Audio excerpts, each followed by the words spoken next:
بسم اللہ الرحمن الرحیم۔ خاص خبروں کا خلاصہ۔ پاکستان میں ضمنی الیکشن نہیں بلکہ اکتوبر میں نئے انتخابات پر معاملات طے پا چکے ہیں۔ عمران خان کے قریبی سیاستداں اور سابق وزیر داخلہ شیخ رشید کا دعویٰ۔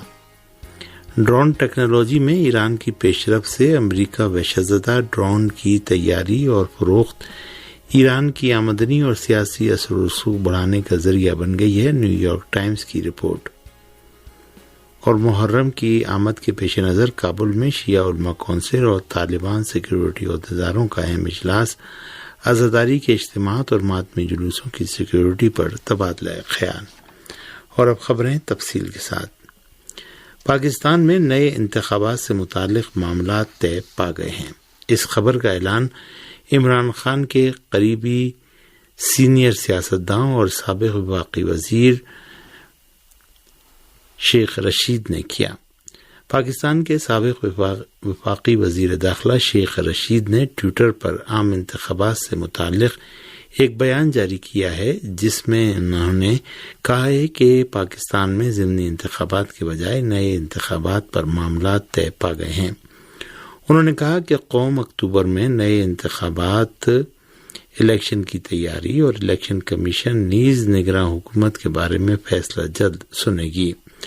انہوں نے اپنے ٹویٹ میں میاں شہباز شریف کی اتحادی حکومت پر وار کرتے ہوئے کہا کہ بقول ان کے اتحادیوں کی سیاسی ساکھ راکھ بن گئی ہے، نہ یہ عوام میں جانے کے قابل ہیں، باہر سے اپنے رہنما کو بلانے کے قابل ہیں اور نہ ہی فرار ہو سکتے ہیں۔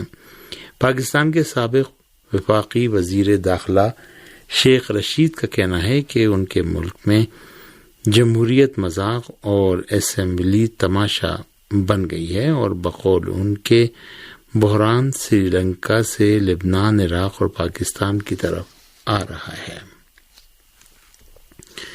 پاکستان کی قومی اسمبلی نے پی ٹی آئی کے 11 ارکان کے استعفے منظور کر لیے۔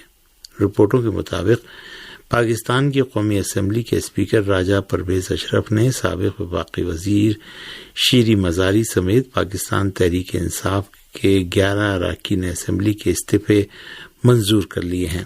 پاکستان کی قومی اسمبلی کے ترجمان نے بتایا کہ اسپیکر راجہ پرویز اشرف نے آئین پاکستان کی آرٹیکل 64 کی شق 1 کے تحت تفویض اختیارات کو بروئے کار لاتے ہوئے استعفے منظور کر لی ہیں۔ پاکستان کی قومی اسمبلی کے اسپیکر کی جانب سے جاری فہرست کے مطابق پاکستان تحریک انصاف کے جن اراکین اسمبلی کے استعفے منظور کیے گئے ہیں، ان میں خواتین کی پنجاب اور خیبر پختونخوا سے مخصوص نشستوں پر منتخب شیری مزاری اور شاندانہ گلزار کے نام بھی شامل ہیں۔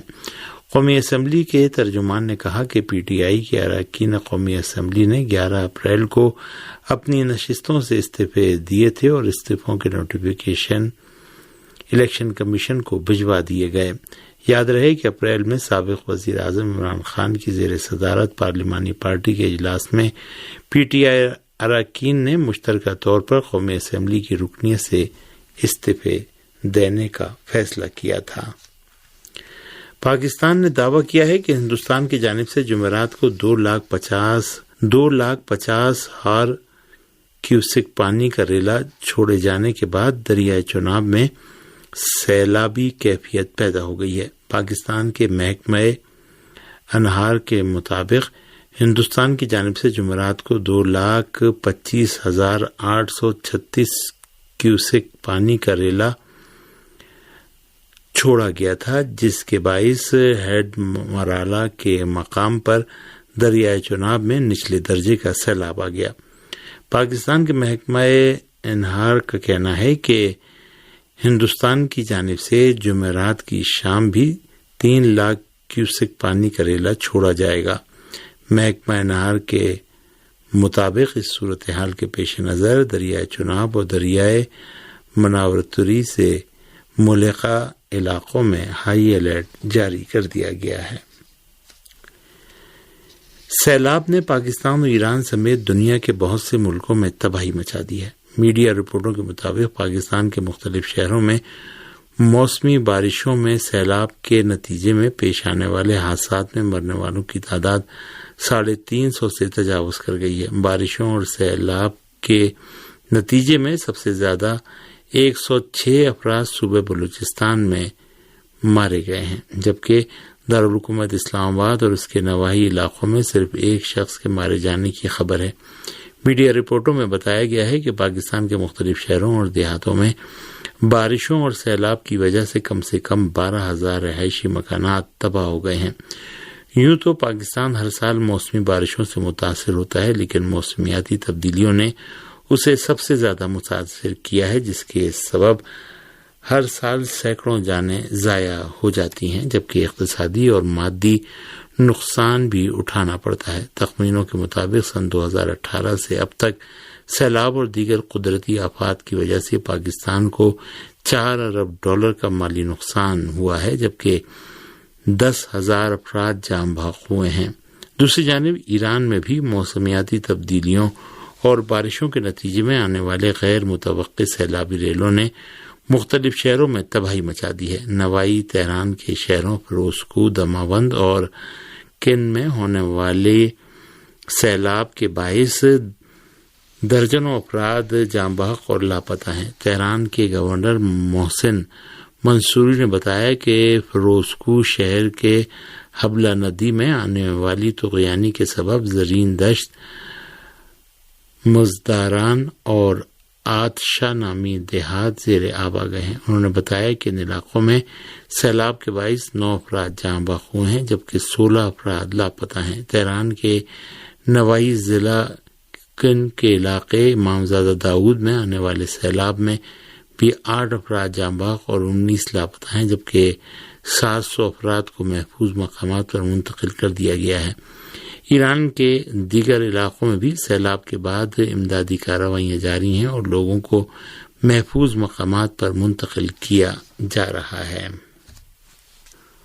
حکومت ایران کے ترجمان نے گزشتہ 4 ماہ کے دوران ایران کی غیر پیٹرولیم مصنوعات کی برآمدات میں اضافہ ہونے کی خبر دی ہے۔ اسنا کی رپورٹ کے مطابق حکومت ایران کے ترجمان علی بہادری جہرومی نے گزشتہ 4 ماہ کے دوران ایران کی غیر پیٹرولیم مصنوعات کی برآمدات کے اعداد و شمار پیش کرتے ہوئے ٹویٹ کیا ہے کہ ایران کی نان پیٹرولیم برآمدات کی مالیت $17 ارب 240 ملین تک پہنچ گئی ہے، جن سے گزشتہ سال کے ان 4 ماہ کے مقابلے میں 22% اضافے کی نشاندہی ہوتی ہے۔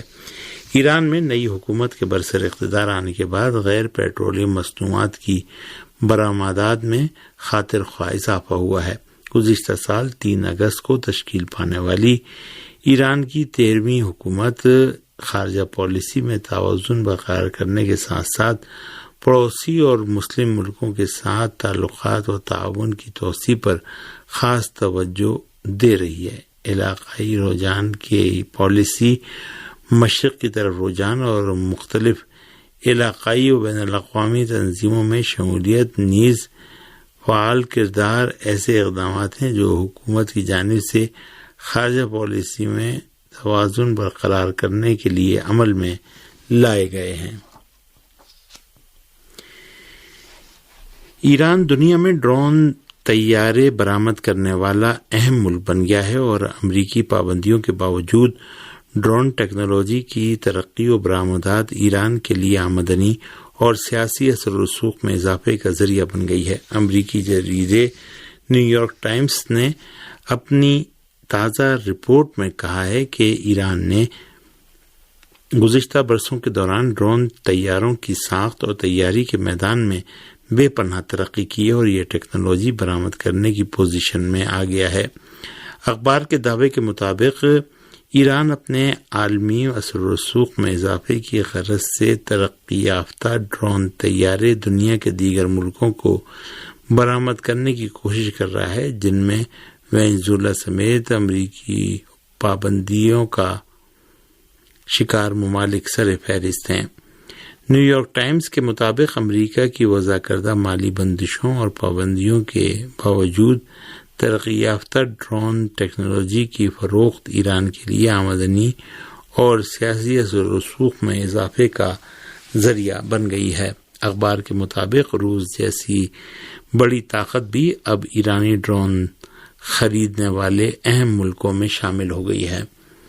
خود امریکی حکام نے گزشتہ ہفتے دعویٰ کیا تھا کہ روس یوکرائن کے خلاف جنگ میں اپنی پوزیشن مضبوط بنانے کے لیے ایران کے تیار کردہ سینکڑوں ڈرون طیارے خریدنے کا ارادہ رکھتا ہے۔ البتہ ایران کی وزارت خارجہ نے واضح کیا ہے کہ ڈرون ٹیکنالوجی کے میدان میں تہران ماسکو تعاون کا جنگ یوکرائن سے کوئی تعلق نہیں ہے اور دونوں ممالک بہت پہلے سے اس میدان میں ایک دوسرے کے ساتھ تعاون کر رہے ہیں۔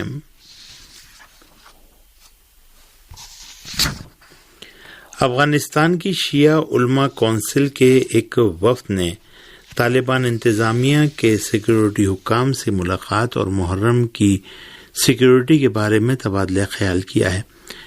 کابل کی مسجد رسول اکرم میں ہونے والے اس اہم سیکیورٹی اجلاس میں شیعہ علماء کونسل کے ارکان کے علاوہ 540 امام بارگاہوں اور مساجد کے انتظامی عہدیداروں نے بھی شرکت کی۔